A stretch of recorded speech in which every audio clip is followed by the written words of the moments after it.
Okay. It strikes me that INabstracto is sort of half a shop and half a kind of museum or institute. It strikes me it has a kind of teaching axis running through it. Is that true?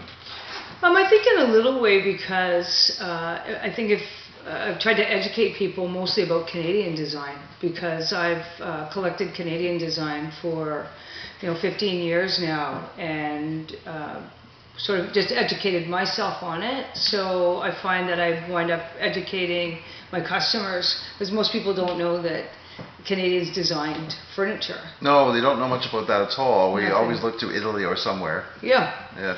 And also, Canada did so much in the 60s, and really 1945 to 1975 was so potent, because there was all of the places that did furniture, aircraft for the war. Oh, yeah. And then after the war, they started, because they weren't doing anything, they started building furniture with their facilities. That's a period your heart is really in, that kind of 40s, 50s period, right? Yeah. What we used to call modern with an E on the end. Yeah.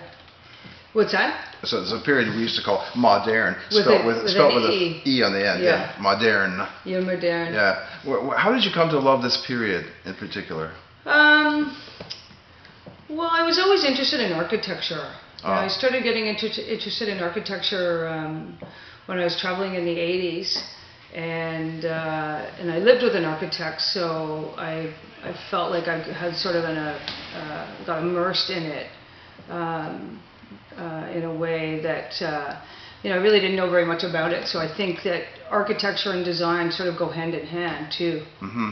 For some of us, we think of the design of the 50s as having something to do, with big fat cars with tail fins and bloated tires. We think of it as kind of a slick, large, pneumatic kind of style, but that actually isn't really true. No, I don't think so with furniture design. In fact, I think the furniture from the 1950s was quite delicate, and I remember a lot of teak. Yeah, a lot of teak came more in the also like late 50s and 60s, and that started, I think, in the Scandinavian countries because of all of the wood. And then I think each country sort of had a response to that.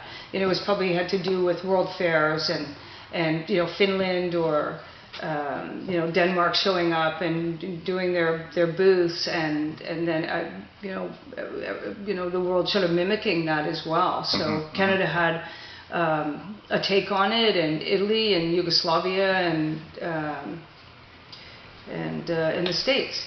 Do you find that the world of design is just as compelling for people as the world of the so-called fine arts? Are people interested in design objects the way they would be interested in painting and sculpture? I think they're getting more interested in it now. I think, I said to Julie the other day that, if you look on the street, there's all these men dressing like the characters in Mad Men, and the women are dressing in these 1950s outfits, and, that's a result of Mad Men, I think. And so I think people are becoming more aware of design through that show. Believe it or not. Imagine. It's a lot of power. Yeah, it's quite powerful, and it's got quite a following. So in that way, it's really good, because I think that the average person really had no idea. Yeah. And Canadians were really slow to come to design. Fine art, I don't really know.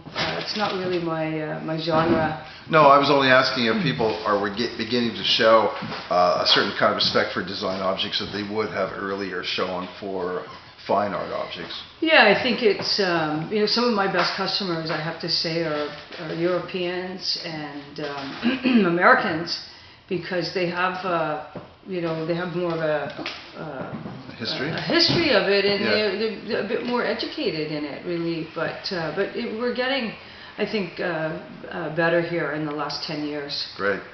Thanks so much, Kate. Okay, thank you.